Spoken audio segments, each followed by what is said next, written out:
मेरा नाम निधि है और मैं एक स्टूडेंट हूँ। पहले मेरी लाइफ बहुत अच्छी थी।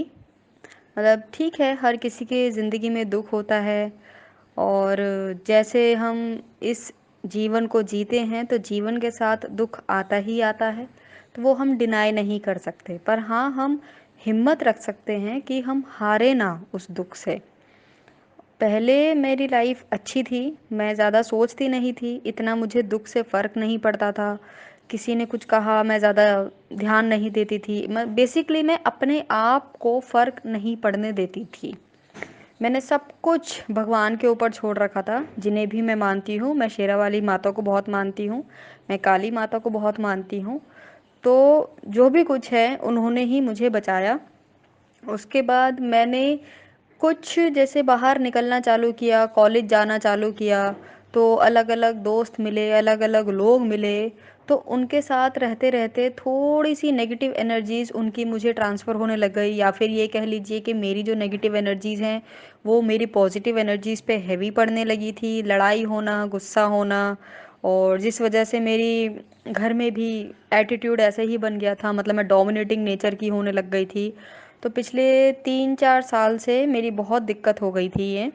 तो उससे क्या फ़र्क हुआ, मेरी स्किन पर बहुत फ़र्क पड़ा उससे। मेरा वैसे मैं डस्की स्किन कॉम्प्लेक्शन है, मैं ऐसा रेसिज्म नहीं करती, पर मैं खुद एक डस्की स्किन कॉम्प्लेक्शन है। पर मेरे फेस पे जो पहले ग्लो था, वो ग्लो मेरा ख़त्म हो गया। मेरे बाल, बहुत हेयर लॉस होने लग गया। मेरी इंटरनल हेल्थ प्रॉब्लम्स होने लग गई, जैसे कि फीमेल बॉडीज़ में काफ़ी चेंजेस आते हैं, आप समझते हैं। तो उनमें मुझे बहुत चेंजेस आने लग गए। टेंशन रहती थी, मेरा स्टडीज़ में मन नहीं लगता था, एग्ज़ाम्स ख़राब होने लग गए।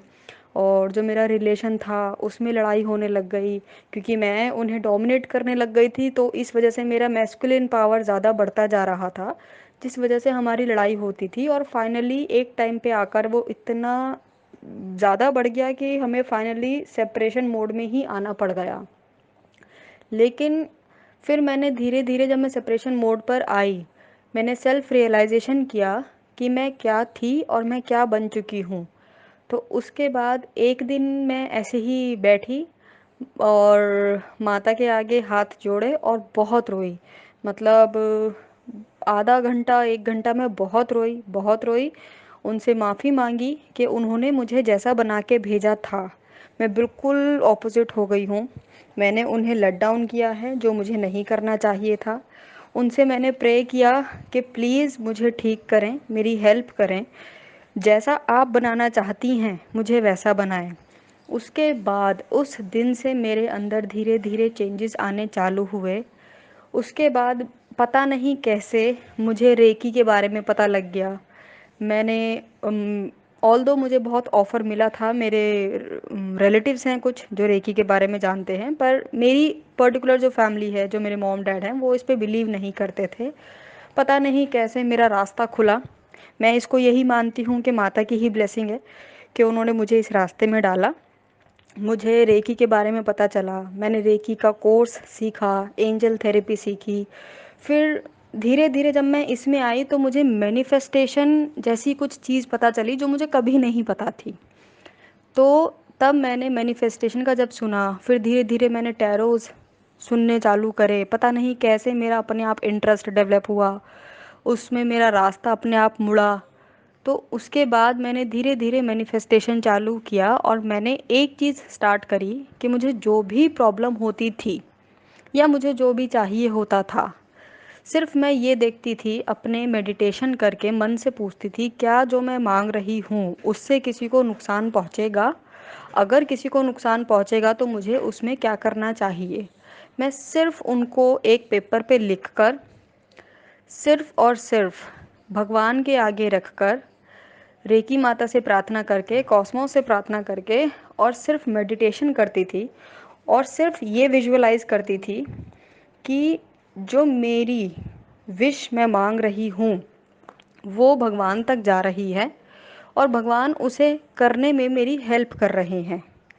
सिर्फ मैंने इतना किया और धीरे धीरे धीरे धीरे आज मेरी अंदर इतने ज़्यादा चेंजेस हैं कि मेरा दिमाग रिलैक्स्ड है, मेरे को ऑप्शंस मिलते जा रहे हैं, मेरा करियर आगे खुलता जा रहा है।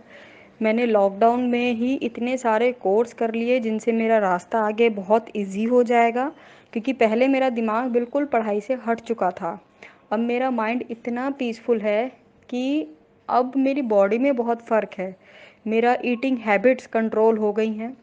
मेरे को जो फीमेल प्रॉब्लम्स हो रही थी मेंस्ट्रुएशन साइकिल वगैरह की, वो भी कंट्रोल हो चुकी है।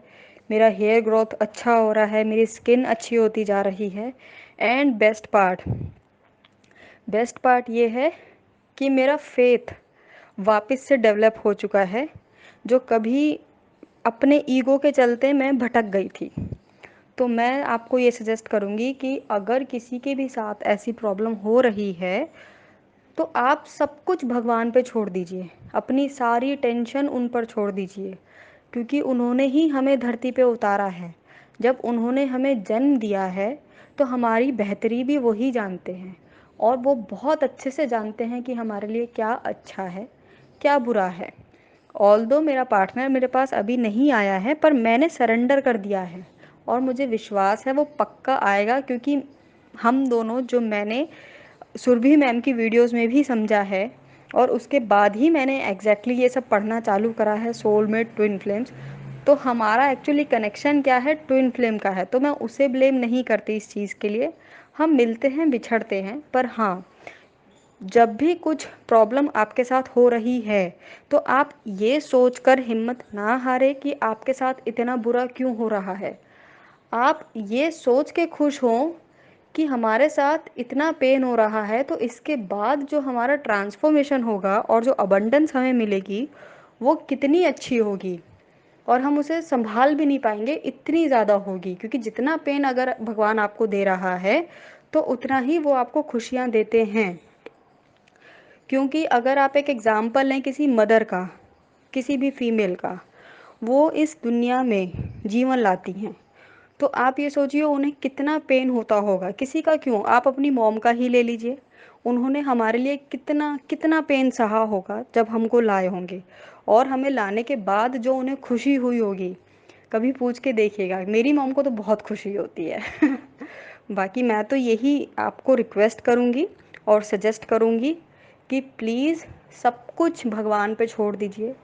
जो हो रहा है बहुत अच्छा हो रहा है, जो होगा वो भी बहुत अच्छा होगा।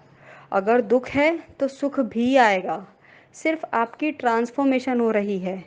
जो बच्चे नॉटी होते हैं, टीचर उन्हें डांटती ज़रूर है, पर टीचर का अपना पर्सनल मोटिव कुछ नहीं होता, वो सिर्फ उसकी ग्रोथ के लिए होता है। तो भगवान भी हमारे माता पिता हैं, थोड़ा बहुत डांट रहे हैं, ठीक है, बनता है, पर वो हिम्मत भी तो वही देंगे ना। अब जिनका कोई नहीं होता, जैसे कि ये होते हैं जो लेबर क्लास के जो बच्चे होते हैं, ऑल्दो हम सब भी लेबर क्लास ही हैं, बट जैसे जो हमारे घर बनाते हैं उनके बच्चों को अगर आप कभी देखें, ना वो कपड़े पहनते हैं, ना पैरों में चप्पल होती है, फिर भी वो ठीक रहते हैं, कहीं भी बैठते हैं, कहीं भी उठते हैं, कैसा भी खाते हैं। और हम जो घरों में रहते हैं, अगर हम ज़मीन पे बिना चप्पल के चले जाएं मिट्टी में, तो हमारे पैर खराब हो जाते हैं। क्यों? क्योंकि जिसका कोई नहीं होता उसका भगवान होता है। तो आप हिम्मत ना हारें, ऐसा ना सोचें आपका कोई नहीं है, सब आपके हैं। सिर्फ हमारे अंदर ट्रांसफॉर्मेशन आ रहा है। जो भी हमारे साथ हो रहा है वो किसी और की वजह से नहीं हो रहा, वो सिर्फ और सिर्फ हमारी अपनी गलती से हो रहा है। और एक बहुत अच्छा मैंने एक ऑब्जर्वेशन करा है कि अब मेडिटेशन करने से और मैनिफेस्टेशन करने से और भगवान पे सरेंडर करने से, टचवुड, मैं जो भी पौधा लगा रही हूँ वो सब बहुत अच्छे से ग्रो हो रहे हैं, और मुझे वो फील होता है जैसे वो मुझसे बात कर रहे हैं, क्योंकि मैं डेली उन्हें बैठ के थैंक यू कहती हूँ। आप भी हर चीज़ को थैंक यू बोले, अगर कुछ बुरा भी हुआ है तो भी थैंक यू बोले, क्योंकि हमें नहीं दिख रहा हमारी क्या ग्रोथ हुई उसके बाद। पहले मैं पौधों को अगर पानी भी देती थी तो वो पौधे मुरझा जाते थे, लेकिन अब मैं जब भी पौधों को लगा रही हूँ, कोई नया पौधा लगा रही हूँ, इनफैक्ट कोई सीड भी डाल रही हूँ, तो वो पौधा बन रहा है और टचवुड उसमें फूल आ रहे हैं। तो वो चीज़ मुझे बहुत अच्छी लग रही है। ऑल्दो मैं एनिमल से बहुत प्यार करती हूँ, और उनकी तो खैर मैं केयर करती थी, मेरे घर में खुद एक पेट है, पर मैंने ये नोटिस किया है कि जैसा हम खुद रहते हैं वैसा हमारा सराउंडिंग हो जाता है। मेरा पेट भी बीच में बहुत परेशान रहने लग गया था, बहुत बीमार रहने लग गया था, पर टचवुड अब वो भी बहुत अच्छा है, बहुत अच्छे से रहता है। इनफैक्ट वो बहुत एक्टिव है अब पहले से। तो मैं आपको सजेस्ट करूँगी, आपकी जो भी प्रॉब्लम्स हैं, जो भी परेशानी है, जो भी विश है, उन्हें एक जगह लिखें, शांत मन से लिखें, कोई जल्दबाजी नहीं है। आराम से उसे कॉस्मोस में बोलें, भगवान के आगे बैठें, भगवान के आगे रखकर और उन पर सरेंडर कर दें। अपनी मेंटल या फिज़िकल या इमोशनल हेल्थ को बिल्कुल फ़र्क ना पड़ने दें। आज अगर कुछ ख़राब है तो कल अच्छा होगा, क्योंकि दिन के बाद ही रात आती है और रात के बाद ही दिन आता है। ये साइकिल चलनी ज़रूरी होती है। स्कूल में पढ़ा था ना हमने, लाइफ साइकिल। एक जानवर छोटे जानवर को खाता है, बड़ी मछली छोटी मछली को खाती है, तो क्या छोटी मछली को दुख नहीं हो रहा? पर वो उस जीवन से मुक्त भी तो हो रही है। तो प्लीज़ आई रिक्वेस्ट आप सब, थोड़ा सा, कोई ज़रूरी इसमें कोई रूल नहीं होता कि आपको सुबह ही करना है, सुबह टाइम नहीं है, शाम को ही करना है, शाम को टाइम नहीं है, कोई दिक्कत नहीं है। आप इनफैक्ट सोने से पहले भी कर सकते हैं, बेड पे बैठ के या फिर लेट के। बहुत लोग होते हैं नहीं बैठ पाते। आराम से जो भी म्यूज़िक आपको हीलिंग लगता है उसे अपने कानों में लगाएं, 7 चक्रास के बारे में सुने, कुछ नहीं, सिर्फ उनके ऊपर कंसंट्रेट करें और सिर्फ अच्छी पॉजिटिव एनर्जीज़ को विजुअलाइज करें कि वो आपके अंदर जा रही हैं और नेगेटिव एनर्जीज़ आपकी बॉडी से निकल रही हैं। और उसके बाद सिर्फ आपको कुछ भी नहीं देना रिटर्न में, सिर्फ एक ग्रैटिट्यूड भरा थैंक यू कहना है और बाकी सब सरेंडर कर दीजिए। बाबा अपने आप सबकी पीड़ा हर लेते हैं।